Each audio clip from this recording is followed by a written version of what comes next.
Welcome to this edition of the podcast of the Under the Hill of Tepето. Today we have a guest who is from Plovdив, I can say, Стивън Люис Симпсън, who is a director, like the main job, but you do a lot of other things, especially for this movie that we're going to talk about. We are here in Котка and Mishka bar about the movie Retrоспект, which is to be released in a few weeks on May the 5th. Am I correct? Third, sorry, yeah, May the 3rd. But it already had a few screenings in Sofia Film Fest, so we had a chance to see it already, and it's great. You're very happy to see it, and there's a lot of action in this bar, actually. So we're here to talk about the movie. Tell us first something about, like, these days, how is it going right before the premiere week?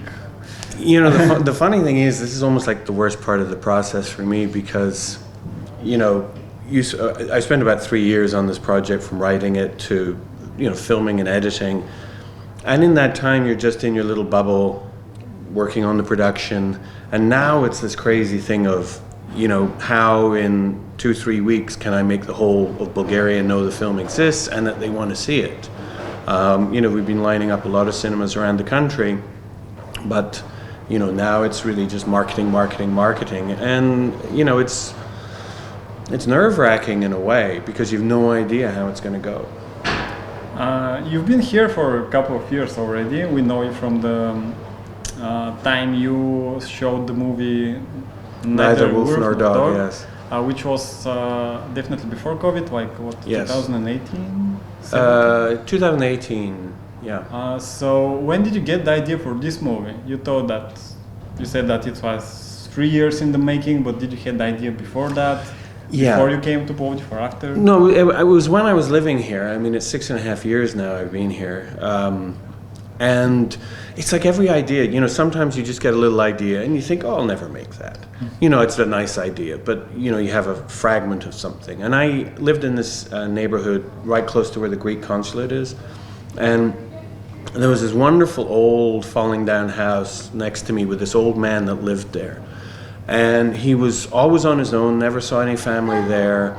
He kind of hoarded in his garden. It was a crazy place. And I just started really imagining, you know, what's his story? Why does he not have any people in his life, any family or whatever? And I just started imagining, you know, this backstory that, you know, he had been spying on his neighbors during the old days for the secret police, and then certain things were found out, and then nobody wanted to know him, and his extended family didn't want to know him. And I thought, oh, that's a cute character, it's something to play with, but I'll probably never do it. And then I started trying to figure out, you know, something different with, you know, starting to deal with certain aspects of my personality and other people's personalities where you have a real split personality, and ways of exploring that. And then that made me think about this foreign character living here. And then I added into that, well, what's this old man seeing today while he's spying on his neighbors? And then the idea of him becoming convinced that this foreign neighbor is responsible for the disappearance of this girl who was traveling in the country and stayed with this foreigner, and that he's responsible for that. And then suddenly when I got that, it sort of all started falling into place. And as I started writing it, I wrote it very quickly, really, and it just all fell into place. And it's quite a complicated plot, or really 2 plots. But it mostly just came about through the writing. I write very much, you know, quickly and spontaneously, and I discover things as I go along the way. Yeah, you get the idea and you decide to, like, put it in shape. Yeah. You know, I often just start off with a scene and I go, well, I can write that, and then what's, you know, the good thing is when you're writing a thriller, I find thrillers in a way the easiest to write because they're always, every scene you do, the story is creating a problem, and then you have to then solve it. And that's actually a great gift as a writer, because one of the difficult things about writing is when you have that sort of blank page every day, and what do you start with? Well, but with a thriller, you're always kind of feeding into the next thing and the next thing, and it's always moving, and and it has to take a particular shape for it all to make sense. Even though there are things in the narrative that, I don't write in order. So, for example, I had one scene where my character suddenly wakes up somewhere, and it's kind of dramatic. And I thought, well, that's great. And I started writing the scene and da-da-da, and I had no idea how he got there. So then I have to go, how does he get there? And da-da-da-da. And then, oh my, that's a great, oh yeah. And then and what is great about writing that way is my biggest responsibility as a storyteller, and I think a lot of screenwriters fail on this, or a lot of Hollywood films fail on this, is the audience kind of start really predicting where it's going, yes. And you've kind of going, okay, I can see what's going to happen here. Whereas I think with Retrospect, I can't imagine how anyone at any point can understand, oh, it's going to end this way, or it's, because, when I'm writing it, it's such a journey of discovery. I didn't plot it out or anything. It was really spontaneous.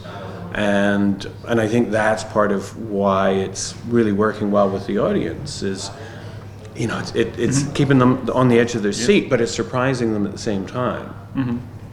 Yeah, I agree. Like most of the movies, like the Hollywood ones, are very predictable, despite all the good. Maybe there can be good acting, good effects, etc. It's very predictable and make them boring. Yeah.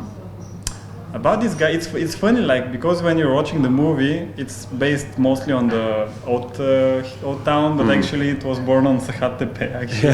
Yeah. It seems.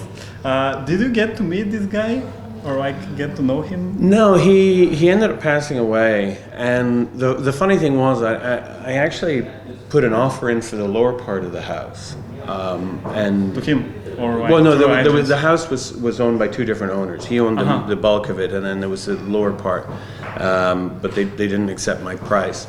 Actually now the whole building's been renovated, hopefully properly, because it was a historic house. It was apparently there was an Austrian architect, I believe he was Austrian, who designed a lot of that neighborhood, and this was the house he built for himself.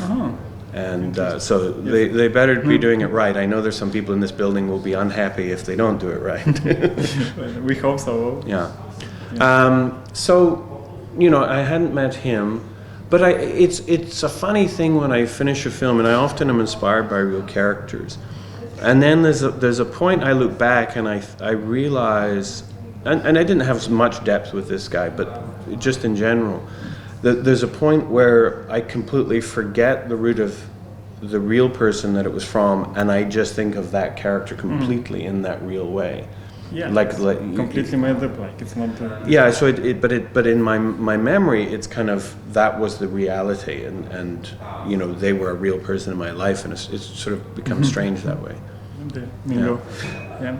So about the actors, I think you got lucky with the staff, especially with the guys from the drama theater, we all know them, with their acting and what they can do, especially on stage. But also Kirana is a surprise for all of us. How did you get all of them together? Maybe the theater is more obvious, but still. Yeah, for the most part it was surprisingly easy. The biggest shock was that every person in the movie lived in Plovdiv. And, I thought I'd have to bring some people in from Sofia. Was this the original idea, or it just... No, it just happened that way. I really thought I'd probably have to bring some people in. And I have an actor friend here who, had really liked the script, and he said, oh, you've got to meet Simeon Alexiev. And so we met in the drama theater in a rehearsal room with Ren, his wife.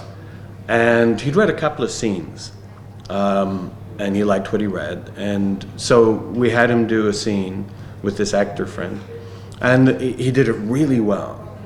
But it wasn't the character, because he hadn't read the whole script. He would just work on it, but it was really good.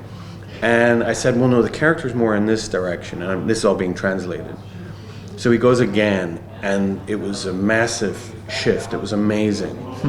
And then I said, can you do it again, but just maybe at about 70% of the speed, just even your body language. And boom, again, he just got exactly where I was wanting. I had never, in all my years, worked with somebody who just could reshape it so brilliantly, so fast. And from then on, it was just ridiculous to think of looking at anyone else for that role. So one audition, one lead actor. Julia, or Karana, I had known for many years, and before even when she really kicked off her singing career. And when I met her, you know, I'd spent years in Hollywood and time living in London, and I'd never met anyone in the film business who had this sort of star charisma that just is within her. It's a very strange, unique energy. And I, you know, even at that early stage, I thought I haven't met anyone who I could see, if they make the right moves, you know, going on this trajectory to being a star. And I don't mean in Bulgaria. I mean, I think she's got legs to do it anywhere. And, you know, and then we have seen what's happened. You know, her first musical theater is playing Evita, which is a huge role. She knocks it out of the park. You know, her singing career on stage, she's just the most extraordinary force of nature. But I think the thing is that, you know, they are all things where she is drawing out of that charismatic energy that she has such a strong reserve of. But what I was so pleased with, you know, cinema being such a different thing, it's such an intimate space. And she really, you know, brilliantly led us into her space, her character's space, not that you know, bright, shining vibration that she normally has. And the first scene she did on film ever was this first scene where she meets Simeon's character, and it's a very long, dramatic, you know, moving scene. And she did something that really shocked me for an actor who'd never done a film before. Because normally in a dialogue scene, somebody's not done it before is a bit nervous, and they just think, you know, it's about the line, it's about the dialogue. And she never played the dialogue; she played the moment. And her best moments in it are the absorption, and she takes her time with it, and she feels the space. And I just thought that was extraordinary, really extraordinary. And, you know, I shoot very quickly. It's, you know, not the easiest thing to jump in on when you've not done this sort of thing before. So, I mean, with this experience and with others ahead, I think, you know, she's, you know, can go great places with it. And the other thing is, I don't think she has the same limitation that a lot of Bulgarian actors have overseas, even ones with good English. But a lot have good English, but she has very clean English. You know, in the sense that, you know, she could be in an American film or whatever, and, you know, probably with a bit of accent work, she, you know, could play roles from various places rather than always just being sort of typecast in a sort of Eastern European role. So I think there's more opportunity there for her as well.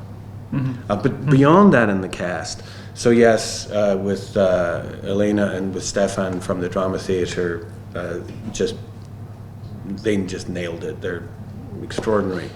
Now Kenny from the Hand Theatre, I think that's probably one of those situations where it was a benefit for me not being from here in a way, because, you know, a lot of people know Kenny from his clown work, from his theatrical work, and his theatrical work it's sort of like an old 15th century Spanish technique where it's you know, very big and vibrant and visual.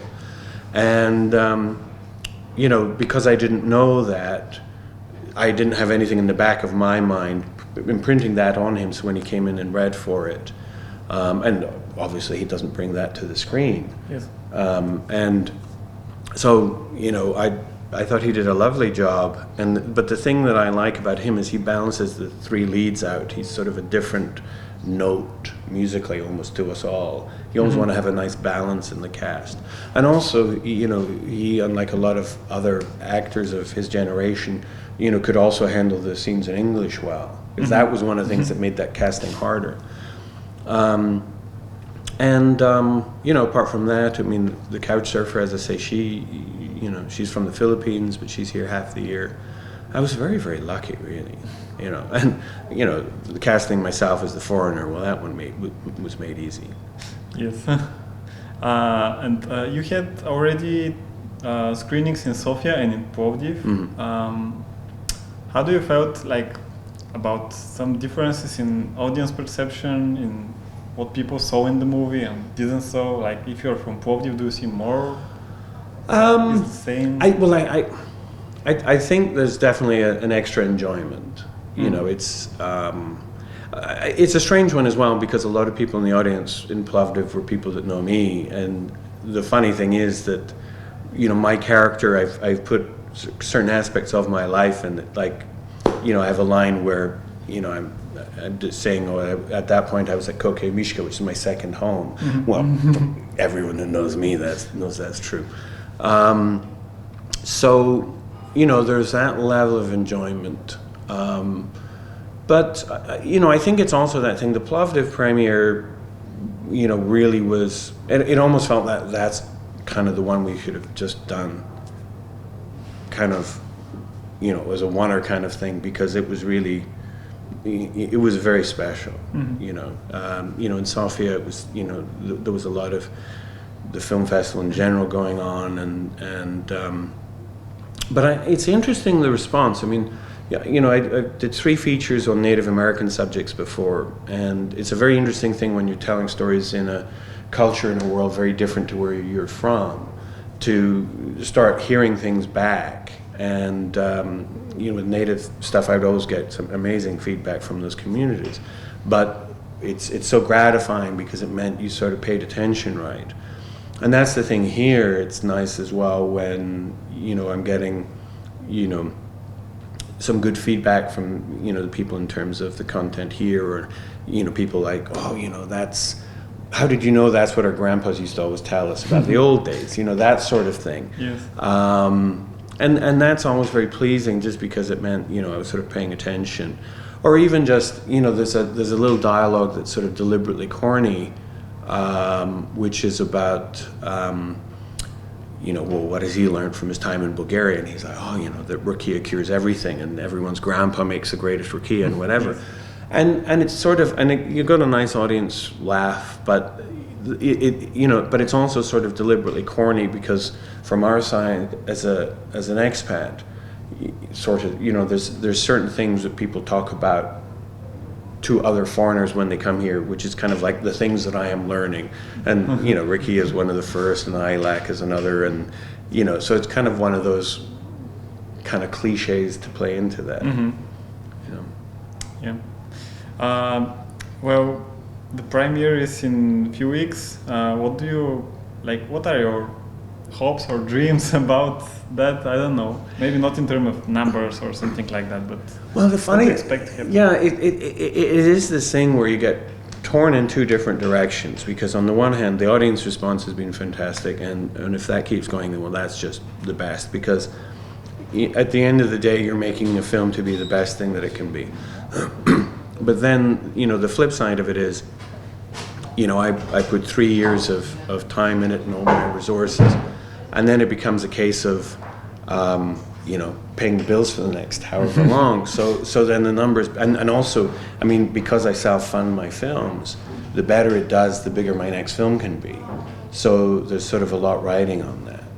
And so, we can see what it does, but, the main hope is that it's exciting enough here that it also gets a strong word of mouth, and that it isn't just a couple of weeks and gone kind of thing, but it sustains, and the people want to. Even from the screenings so far, one of the things that I hear a lot from people is, I can't wait to drag some friends to it because I really have to see it again. And that's a nice thing when your characters have the richness of these characters, and the plotting almost has a lot of the complexity, because then it's kind of nice to revisit, because you're always being fed in a different way. Yeah, you want to see something again. Yeah. Beginning. Yeah, and I think the thing about it is that, it's also trying to do something, I don't think in context of any kinds of cinema, in terms of this is a piece of Bulgarian cinema or any other kind, it's just a story I wanted to tell. But, as I start talking to people about it, it sort of becomes clear that, even though it's very much from here, it's, tonally a bit different. Just again, it's like a bit like a Hitchcock movie in a way, in terms of real characters in an extraordinary situation, who's telling the truth, who's not telling the truth, and what's going to happen, and and especially I think the audience reaction to some of the tension scenes, one early on with a van with potatoes in it, a very, very simple scene, but when I get the feedback of how the audience is reacting in that moment, it's great, and that's sort of a classic Hitchcock move kind of thing. Okay. Oh, in the end, the movie itself ends in it has an open ending in a way. Do you think about a sequel? Yeah. We'll see how it does, but there's a couple of different options, and I have definitely thought of it. And actually, I could almost do prequels as well, because it is, That's the easiest. Yeah, so, I mean, in different directions. But the best part is just, I have characters that I really like from this, and doing more with them would really be the fun part of it. But I've already written another picture to be done here, which is a more of an international thriller, which I'd hope to start shooting maybe around the turn of the year.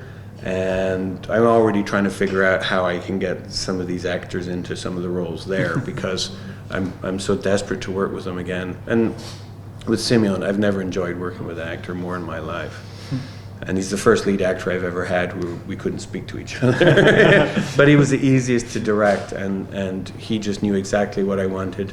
The bottom line is that, for example, Woody Allen's very famous for his great casts and great performances, and yet they'll say, well, he doesn't really give any direction. But a huge part of that is because his characters are so clear in his script that the actors, once it's in the right hands, they know where everything's going. Yes. And I think that was the thing with Simeon. He just totally understood this character and knew where to take it.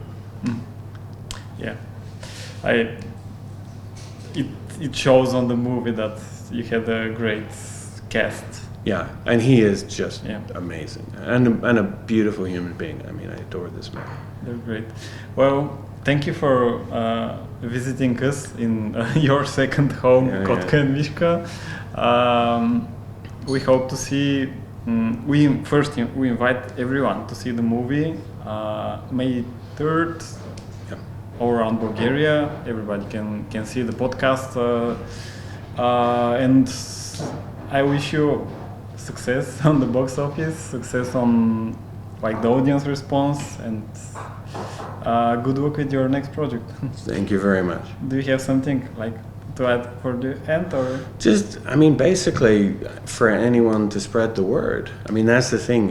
When you make a film and you're not being supported by big institutions, it's like how much money do I spend on marketing? How much, and word of mouth is the most priceless commodity. So people spreading the word is the biggest thing.